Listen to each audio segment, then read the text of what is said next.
Hello, I'm Dr. Harold Duncan.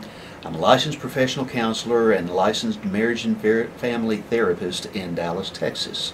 Thank you for joining us. Our websites, once again, are PrestonPlaceCounseling.com and HaroldDuncan.com. You are about to watch video number 2 in our series on emotional intelligence. Video number 2 is an introduction to emotions and some facts about emotions. Emotions have been a part of humankind as long as we have been on this earth. But for many of us, emotions are still mysterious. We're not quite sure what functions they serve in our lives or how we can utilize them best in our lives and in our relationships. In the next few minutes, hopefully you will have a better idea of how emotions have originated and, more importantly, how emotions can be the hidden advantage to the quality of our lives and enhancing the quality of our relationships. Some facts about about intelligence. One of the very, very obvious facts is that emotions are fuzzy. They are sometimes very difficult to define and very difficult to understand. So if someone asks me, "How are you feeling?" that's a question that can have a wide variety of answers. So with me being a guy, I might say, "I'm feeling good." But see, that really doesn't tell you much. It really doesn't tell you anything because, okay, then I'll say, I'm feeling bad. That doesn't tell you any more than I told you when I said I was feeling good. It is possible for me to be feeling good and feeling bad at the same time.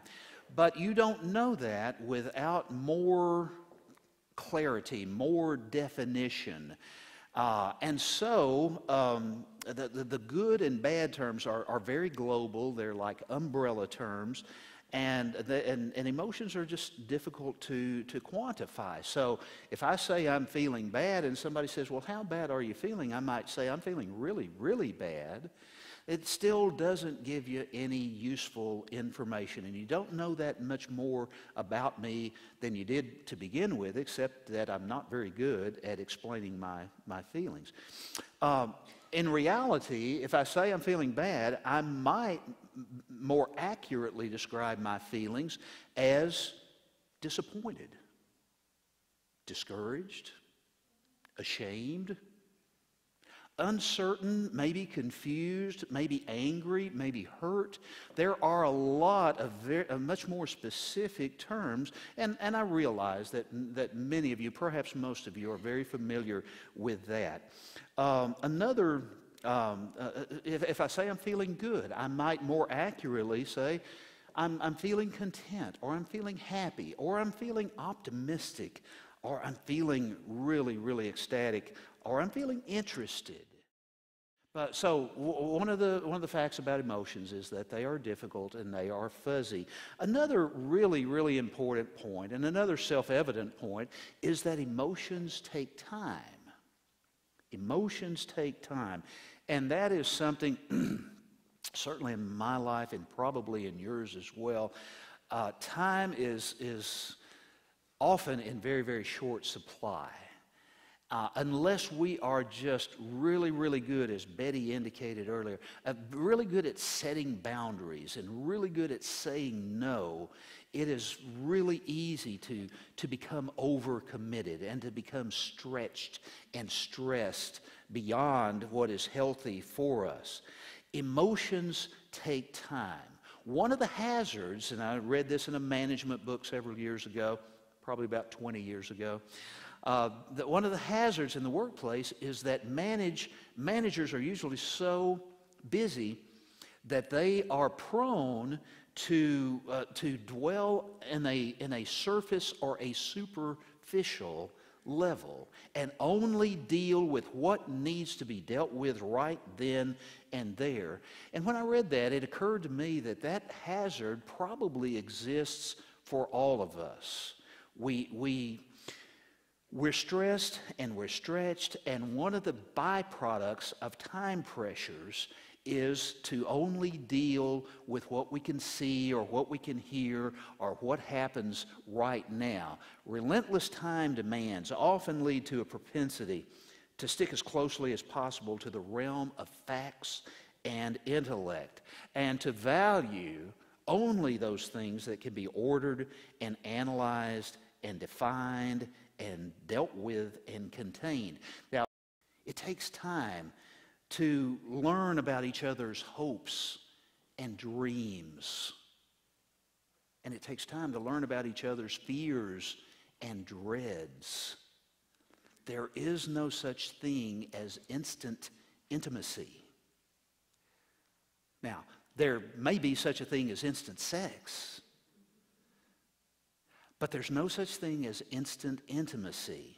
It takes time to know whether we can trust each other. It takes time to know if we feel emotionally safe with each other. It takes time to connect at levels below the superficial. And when we're hurried and stretched and stressed and pressured and exhausted, it's not easy to connect. Another fact about emotions is that the myth is emotions get people upset. And therefore, let's just keep emotions out of this and let's deal with rationality. And the fact of the matter is that emotions properly managed can and do drive trust and loyalty and commitment in any relationship. And if there's one statement that maybe embodies the entire gist of this message this evening, it is this: that emotional intelligence is the hidden advantage. The people who are able and are willing and are aware enough excuse me, to work on our emotional skills. And that's a term you probably don't hear very often. It's a term we don't use often enough. But the emotional intelligence is the hidden advantage. And when we take the time to work on those skills, we have a real advantage in every area of our lives. Thank you for joining us for the second part of our series in emotional intelligence. I hope that clip was useful to you. Thank you for joining us. Clip number 3 in this series has to do with some of the biological bases for our emotions. And what you will learn is that our emotions serve very fundamental survival reasons for our lives. They help us to fight or flight when we are challenged and endangered.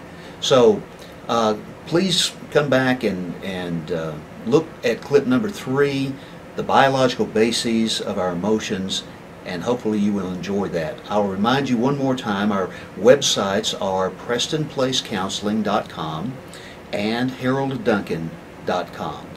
Thank you for watching.